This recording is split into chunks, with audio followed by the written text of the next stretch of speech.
10 Shocking Times Murderers attended their own victim's funeral. It's a grim reality that some people walk among us capable of heinous acts that most of us can't even fathom. While everyone experiences moments of anger and frustration, the thought of committing murder remains beyond the realm of consideration for most. However, a small, chilling minority not only commit these unthinkable crimes, but also take it a step further by attending their victims' funerals. Whether as an act of deflection to avoid suspicion or as a final twisted act of cruelty, these killers have stood alongside grieving families and friends, masking their guilt with false sympathy. Join us as we delve into 10 shocking instances where murderers attended their own victims' funerals. From seemingly remorseful attendees to those who boldly interacted with the victim's family, these stories reveal a chilling level of deceit and callousness. Let's explore these cases, starting with the horrifying tale of a man who attended the funeral of an 89-year-old war veteran he brutally murdered. Number 10. Man attends funeral of 89-year-old man. He and friend killed. Veteran Ken Hanford, 89, belonged to the RAF and fought in World War II. He also has great-grandfather, grandfather, and loving father roles. His family's posting of a statement described a loving man with strong family and friend network in Springbank and Ballarat. He also was a fantastic great-grandfather to 3 and a grandfather to 5. The deeds of Jonathan Cooper, 29, and Adam Williamson, 40, caused him to fall one day short of his 90th birthday. They broke into Mr. Hanford's house in September 2015, attacked him, then tied him up. Then, Williamson said his friend Hanford was a pedophile, knowing Cooper was a victim of child molestation by a clergyman. Cooper, already high on ice, was driven over the brink by the terrible smear. He stabbed Hanford over 10 times from the rear. 5 hours later, the renowned WWII veteran passed away from his wounds. Then, somehow a few days later, Williamson attended Hanford's funeral and added graphic insult to terrible damage. Besides that, he actually chatted with Hanford's granddaughter. Cooper and Williamson would finally buckle under the strain and enter a guilty plea to murder. Cooper first got a 16-year sentence. Williamson got a 27-year sentence. Later on, though, the Court of Appeals raised that sentence to 24 years. Number 9. Killer confesses at funeral. Dunta Akim Greer also attended his girlfriend Tiffany Bailey's funeral in 2015, intending only to be a man lamenting the sad end of his lover's life. Then, overcome with guilt, he admitted he killed her. Originally, Greer had informed the authorities that Bailey had sustained a gunshot from a house invasion. At Bailey's death, 3 children lived in the apartment. At the funeral, though, he told an off-duty police officer he shot and murdered Bailey.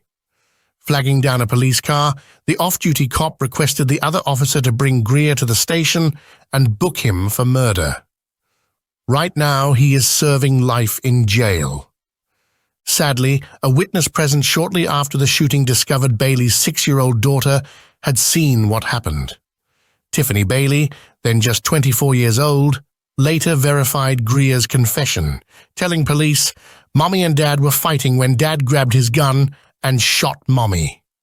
Number 8. Murderer was pallbearer at his victim's funeral. At Strongsville Middle School in Strongsville, Ohio, Melinda Pleskovich was a cherished teacher assigned to teach soccer to the children. Dawn Felton, a friend and co-worker, recalled her warmly and said she was happy. Goals or accolades made no difference. She simply enjoyed being involved.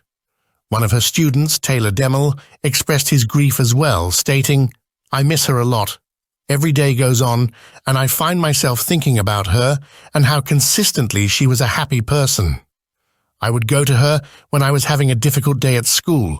She had a joke to break through. It straightened my day in no time."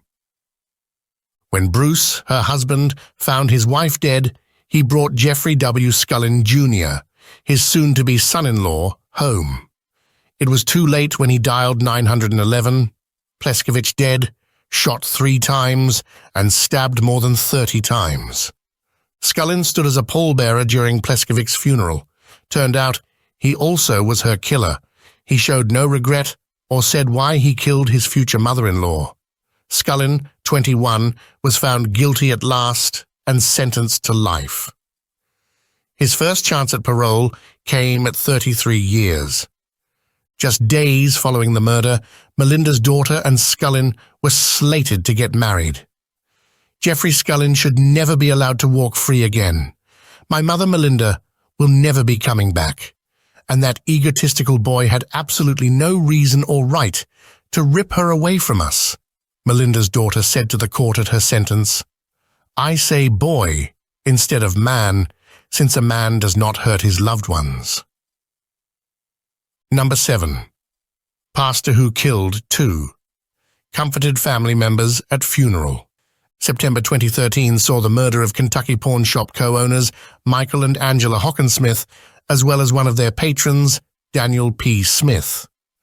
Later arrested for the murder, the man was a preacher who had comforted family and given his sympathies during the Hockensmiths' funeral. At Main Street Baptist Church in Burnside, Kentucky, 48-year-old Kenneth A. Keith served as pastor. He had also owned the same Kentucky pawn store the Hockensmiths owned at one point. Apparently, an agreement to buy gold bullion drove the murder. When the Hockensmiths chose to sell to Smith instead, Keith was excluded. Seething with fury, Keith fired and coldly killed all 3 of them on September 20th, 2013. When Michael's brother Tony learned that Keith had been arrested for killing his brother and sister-in-law, to find that out, it made me sick. The rest of the family was equally disgusted, seeing Keith's attendance and behavior at the funeral of their slain loved ones as an insult of the highest degree. Keith entered a guilty plea to the killings in court some 3.5 years later, therefore sparing himself from execution. His sentence instead was life without parole. 2 of the Hockensmith children, 9-year-old Andrew and their 14-month-old daughter, saw the murder. Now 13, Andrew said he was delighted with the guilty plea and sentence. "It's the best birthday present I could ever get." Number 6. Serial killer. New victims and attended their funerals. 10 African-American women were raped and strangled to death as a serial killer tormented Charlotte, North Carolina's streets over the course of 2 years in the 1990s. Given such horrible murders, it appeared strange that the man was labeled the Taco Bell Strangler after luring his victims out of one of the fast food establishments. But Henry Louis Wallace, their killer, not only knew every single one of them, but also paid his respects to the bereaved family members by visiting their funerals. Wallace followed his girlfriend and another friend down to the police station to file a missing persons report when Carolina Love, Wallace's then-girlfriend's roommate, vanished. Among the victims of bad Henry Louis Wallace were acquaintances, co-workers, and those of his fiancée. We believe Henry Wallace is the first known African-American serial killer, and we believe that he is the only serial killer that knew all of his victims. Gary McFadden, the investigator who cracked the case, noted in his grisly work. Wallace was finally tripped on a gold earring fashioned like a cross. He was wearing it when he was seen on a security camera using the bank card of one of his most recent victims. Then, upon reviewing Wallace's criminal history file, investigators came upon a picture of him sporting that identical earring. That lead marked the end of Wallace's killing frenzy. Wallace was sentenced to death. He is presently on death row, waiting for execution. Number 5. Woman kills childhood friend. Then comforts her mother. When Missy Avila, 17, died tragically in 1985, Karen Severson, 17, her best friend, Having grown up next to one another, they seemed more like sisters. Ironically, Missy's mother, Irene Avila, was said to have felt if it were not for Seveson's support, she might not have survived her daughter's terrible death. Missy was grateful to have Seveson lean on for emotional support on that awful night. She became like a daughter to me. 3 years later, Irene's world was once more upside down when police arrested Laura Doyle and Karen Seveson on first-degree murder charges. Eventually, both girls were found guilty of second-degree murder charges and given 15 years to life. Seveson disguised herself as a saddened young buddy, bereaved of loss in the days following Missy's death. She went to the funeral as well. She did not stop there, though. Seveson asked Irene if she might move in with her in an attempt to throw the cops even farther off target. Approaching Seveson's offer, the single mother, then living with 2 of her 3 sons, was naive and in need of emotional assistance. There were 3 months of arrangement. Irene would remain late with Seveson throughout that period, sharing recollections about her daughter, and never once suspected Seveson was Missy's killer. 3 years later, another acquaintance, Eva Chirumbala, came forward to authorities to claim she had been there the day Missy passed away, therefore throwing Seveson's plan completely off. Apparently, Seveson's equally strong and covert jealousy of Missy drove the murder. Seveson's jealousy pushed her to lie about Missy's behavior, covering why Doyle's boyfriend had lately dumped her. Tragic events followed from there quickly. Number 4. Man kills. Former roommate over-ghosting and attends funeral. Friends discovered their friend, Nicholas Sofa-Schreiber, dead in his house with 73 stab wounds in late December of 2013. To his buddies, the young redhead was nicknamed lovingly as Ginger Ninja. Christopher Navin, the killer, used to live in Sofa-Schreiber's house.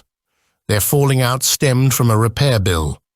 Navin later tried to re-establish their friendship, but Sofa-Schreiber turned his calls and texts off. Friends of Sofa-Schreiber spoke with Navin at the funeral and subsequently spotted him about town. They could tell he was going mentally south. The judge decided Navin had schizophrenia during his trial. Ultimately, he was found guilty of manslaughter and sentenced to 12 years with parole following 4 years. With their displeasure at the less-than-expected punishment, Nick was a harmless, kind and gentle person. Sofa-Schreiber's family said they will endeavor to keep the memory of Nick alive. Number 3. Man attends acquaintance's funeral, confesses 22 years later. Claire Tiltman, 16, was killed in a dark alley in Kent, UK in 1993 after being viciously stabbed. She was heading home. Mrs. Tiltman said of the killer being at large on the day her daughter's funeral, "You look around and you hope that it's someone you don't know, but we don't know." 22 years later, Colin Ash Smith told a fellow prisoner about passing someone on a zebra crossing, snapping and attacking them. Stéphane Dubois, another prisoner, instantly thought of Claire Tiltman's death. That material was shared with Nigel Pilkington, head of the Crown Prosecution Service Southeast Complex Casework Team, which directly resulted in Ash Smith being convicted guilty of the savage 1993 killing of young Claire. The crime's misery was exacerbated by Ash Smith's parents' friendliness for Tiltman all those years ago. Besides that, Ash Smith knew Claire, even occasionally playing pool with her.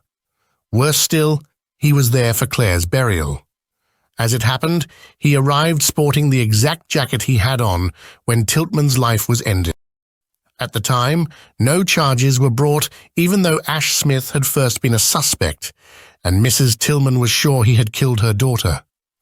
12 of Claire's school friends were present for Ash Smith's sentencing, which he received, that of 21 years. Though Ash Smith may have taken her life, the hearts and brains of those who loved Claire still carried her alive and well. Number 2. Tailor attends funeral of girl. He raped and murdered. Mumbai tailor Qasim Yusuf Khan sexually assaulted and killed a 12-year-old girl back in 2014. He coolly told authorities he killed the girl, then carried out many acts of necrophilia on her dead body. Later on, he tried to conceal the body by stitching the ends closed and rolling the small daughter in a mat. Then, shortly after the murder, one early morning, he threw her in a garbage can where she was subsequently found. The girl had gone to have a wallet fixed at his store. Police did not buy Khan's version of events, which suggested a scenario rapidly spiraling out of control. They knew he had taken her on purposeful abduction, rape, and eventually murder. Khan was at the girl's funeral as well. Perched in the first row, he witnessed her casket lowered into her tomb. Locals started assembling outside the police station where Khan was being housed as word got out. There they begged cops to let him go to them so he would get what he really deserved. Police pacified the gathering, finally persuading them to relinquish their demand for vigilante action and return home. Number 1. Fearing for his job, man kills boss. Then attends funeral. Kim Jones, 56, mother of 2, was waiting at a bus stop when shot in the rear of the head in January 2015. Jones managed Turning Points for Children, a non-profit. She confronted Randolph Sanders, one of her staff members, over mismanaging $42,000 the day before she passed away. Sanders, dressed in dark, covered his face with a hood, crept up behind Jones as she waited for a bus, and fired her in the rear of the head, terrified of being let go and having his name destroyed. Sanders tried to be the concerned co-worker following the murder, even calling Jones's phone and leaving a note inquiring whether she was okay. He also conducted a TV interview outlining his horror at her abduction. He then proceeded much farther and showed up for Jones's burial. The fact that he could even look any of my family members in the eye and shake my hand the day of my mother's funeral is just flatly unimaginable, Andre Jordan said in an email. Sadly, Jones had just wed her longtime boyfriend 1 month before she was killed. 2 weeks following the murder, Sanders came clean to authorities after his guilt was too great to carry. After his conviction, he was sentenced straight to life in jail without any chance of parole. The cases we've explored today reveal the shocking audacity and lack of remorse displayed by some murderers who dared to attend their victims' funerals. These individuals attempted to mask their guilt behind a facade of mourning, standing alongside families and friends who were truly devastated by their heinous actions. It's a chilling reminder of the lengths to which some will go to cover their tracks or indulge in a final, twisted act of cruelty. At Creepshow, we strive to uncover and share these unsettling stories, reminding our viewers of the dark underbelly that sometimes lurks just beneath the surface of human behavior. As we reflect on these chilling tales, we can only hope that justice will continue to prevail, providing some measure of peace to the families and loved ones affected by these senseless tragedies. Stay safe, and remember to remain vigilant in a world where monsters can sometimes hide in plain sight.